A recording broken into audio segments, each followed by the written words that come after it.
Bonjour, Citoyen TV, la chaîne de l'Afrique digne et de sa diaspora, vous présente les brèves. Au sommaire, diaspora avec l'intervention de Willy Bla au sujet de la grande conférence en Italie. Analyse géostratégique et pour finir, actualité en Turquie. Tout de suite, diaspora, intervention de Willy Bla au sujet de la grande conférence en Italie. Sous le haut parrainage de la sénatrice Valeria Cardinali, sénatrice italienne du PD, entendez par là, Parti démocrate italien, avec la présence effective de M. Claudio Bendini, responsable de l'huile, c'est l'équivalent du Parti italien des travailleurs, du syndicat italien des travailleurs, pardon, et de Gentile Nicodème, avocat international, avocat de droit international, et de Maria Pia Serlupini, la diaspora ivoirienne et panafricaine, représentée ici par le CRI panafricain, effectue un déplacement à Perugia, en Italie, entendez par la Pérouse.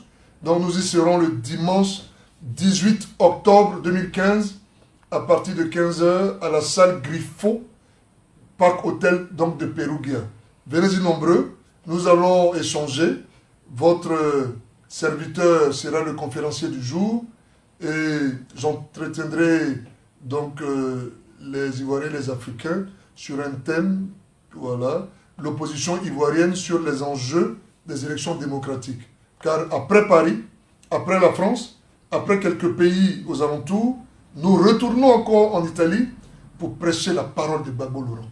Oui, pour expliquer la nécessité, l'impérieuse nécessité des Ivoiriens et des Africains de s'accrocher à l'idéal démocratique que nous a insufflé le président Laurent Gbagbo.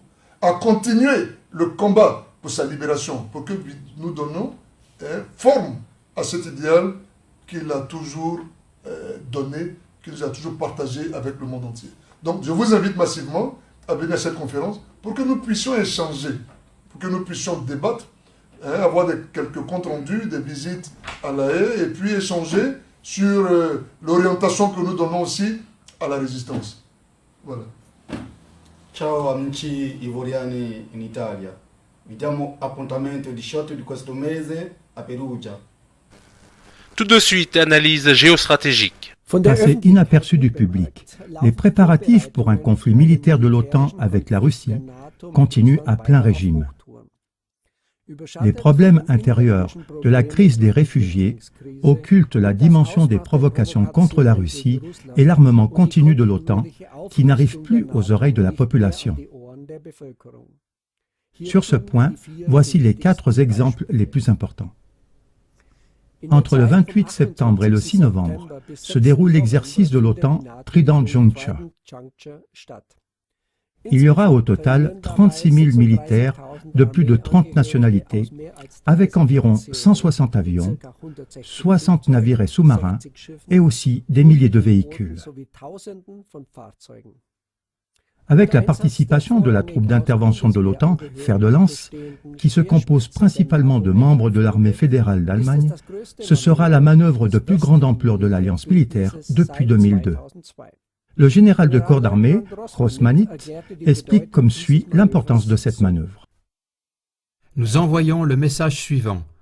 L'OTAN est l'alliance militaire la plus forte du monde. Nous envoyons des signaux clairs de la capacité d'action, de la capacité de réaction et de la cohérence de l'alliance. Et le message le plus important sera que chacun considère bien la façon dont il nous traite. En ce moment, ce message s'adresse surtout sans équivoque à la Russie. Et de son côté, la Russie n'est pas inactive. Le 14 septembre a commencé la manœuvre russe Center 2015.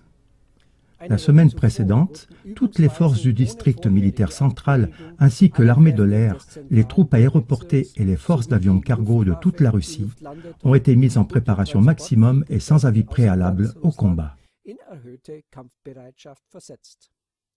À ce seul exercice de préparation pour la manœuvre du Center 2015 ont participé environ 90 000 hommes, plus de 7 000 véhicules de combat et environ 170 avions. Il a été annoncé par la suite que la véritable manœuvre inclut 95 000 soldats déployés sur 20 sites. Comme si l'escalade n'était pas encore assez grave, des préparatifs pour le stationnement d'autres bombes nucléaires américaines commenceraient ces jours-ci sur la base aérienne de l'armée allemande Büchel en Rhénanie-Palatinat. Ceci a lieu avec l'aval de la chancelière Angela Merkel. En faisant cela, elle passe outre tout simplement la décision prise à une grande majorité en mars 2010 par le Parlement allemand, selon laquelle le gouvernement fédéral doit, je cite, « insister auprès des alliés américains sur le retrait hors d'Allemagne des armes nucléaires américaines ».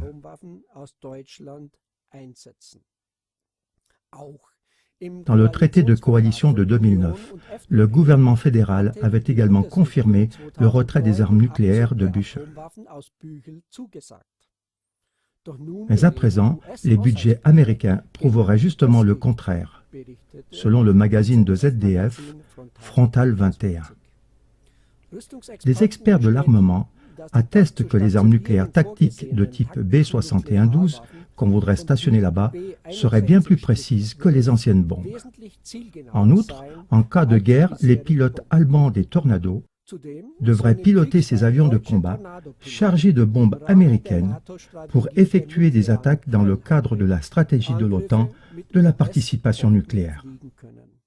Cette participation prévoit que les États membres de l'OTAN deviennent des puissances nucléaires. Un autre élément de l'escalade se révèle dans l'équipement complet des Eurofighters allemands dans les pays baltes. Cela signifie que des avions de combat modernes volent en plein armement de guerre le long de la frontière de la Russie. Sarah Wagenknecht, la vice-présidente du groupe parlementaire du Parti de gauche, a fortement désapprouvé cette escalade et cette provocation. Ce sont des jeux de guerre extrêmement dangereux qui augmentent le danger de guerre pour toute l'Europe, a déclaré Mme Wagen à l'agence de presse allemande. Celui qui va vers l'Europe de l'Est avec des Eurofighters complètement armés a apparemment perdu la raison. La porte-parole du ministère des Affaires étrangères russe, Maria Zakharova, a commenté ainsi la stratégie de l'OTAN de la participation nucléaire. Nous nous inquiétons de ce que des États qui ne possèdent pas d'armes atomiques exercent la mise en action de ces armes, et ce, dans le cadre de la pratique de l'OTAN de la participation nucléaire. C'est une atteinte aux articles 1 et 2 du traité de non-prolifération des armes nucléaires. Pour résumer, on peut dire que les provocations de l'OTAN contre la Russie ressemblent à un jeu avec des allumettes à côté d'un baril de poudre. Ceci serait encouragé principalement par des politiques qui ne connaissent eux-mêmes la guerre que par la télévision. Ils ignorent les expériences amères en Europe, que dans une guerre, finalement, tout le monde est perdant. En complément, nous démontrons qu'avec une majorité presque absolue, les populations européennes et russes ne veulent pas une guerre. Seul le gouvernement américain, avec les tireurs de ficelle de la haute finance qui sont à la base, s'avère être des bellicistes. Mais une fois de plus, ce n'est pas non plus le citoyen américain normal. Il est absolument nécessaire de savoir que ce sont seulement très peu de personnes extrêmement criminelles qui excitent les peuples ignorants et crédules les uns contre les autres.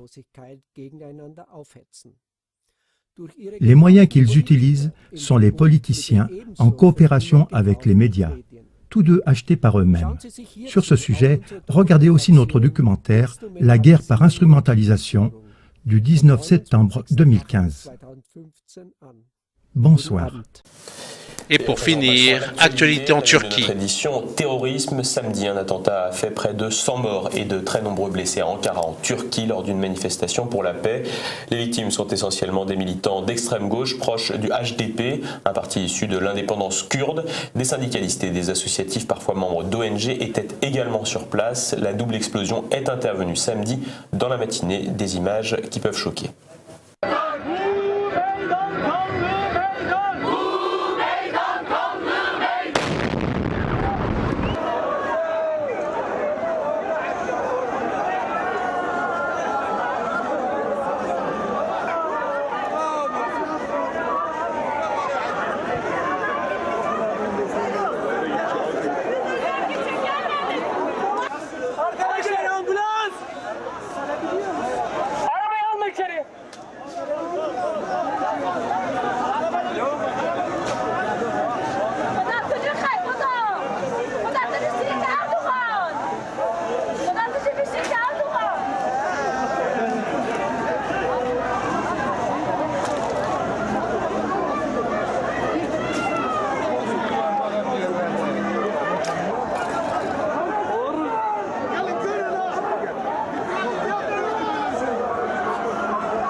Dimanche, un rassemblement a rendu hommage aux victimes. Dans les cortèges, de nombreux manifestants s'en sont pris au président au cri de Erdogan assassin.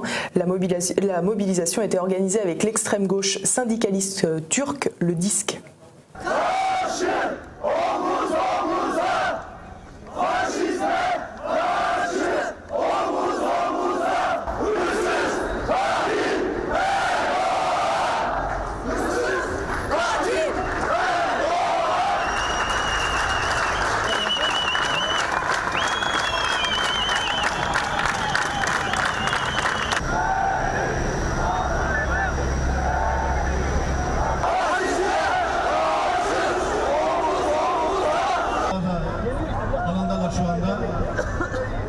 Şehitlerimiz yola çıkmış.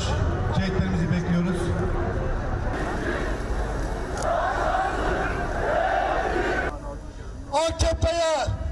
AKP hükümetine Nous nous sommes rangés du côté de la paix et le peuple, fidèle à ses convictions, de toutes les classes, partout et dans tous les secteurs d'activité, quel que soit son groupe d'appartenance, dans nos maisons et dans nos rues, le peuple va continuer à montrer son opposition à cette sale guerre pendant 3 jours.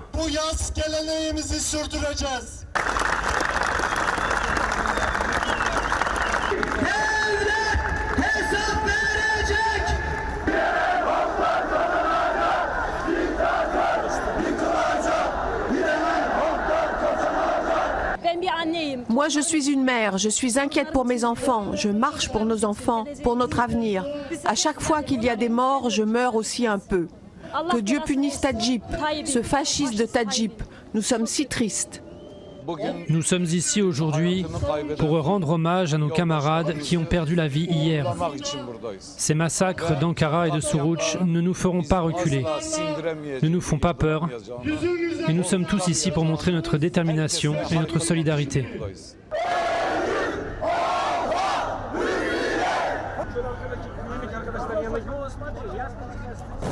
Si le mode opératoire de l'attentat avec 2 kamikazes rappelle la technique islamiste et peut laisser penser à une attaque de Daesh, l'opposition de gauche pointe du doigt le président Erdogan, accusé de vouloir mettre le pays sous pression avant les élections législatives de novembre. Ces élections sont convoquées par le président pour récupérer la majorité absolue perdue au mois de juin. Un scrutin qui avait vu une forte progression de la gauche kurde, le HDP, dont le coprésident Selahattin Demirtas n'hésite pas à mettre en cause le gouvernement. Oui, nous sommes face à un véritable massacre.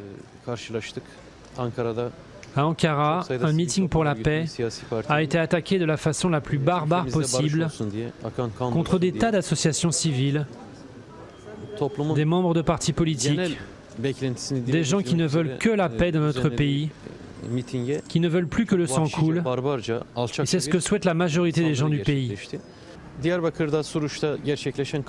Après les massacres de Diyarbakır et de Suruç, si vous êtes attentif, vous remarquerez que pas une personne, non, pas une personne, et pas non plus les forces qui sont derrière, n'ont été mises en cause. Nous ne sommes pas en charge des instructions, mais le pouvoir en est responsable. De ce fait, l'AKP ne peut plus continuer d'éviter la réalité et de faire de beaux discours. Citoyen TV, la chaîne de l'Afrique digne et de sa diaspora, vous a présenté Les Brèves.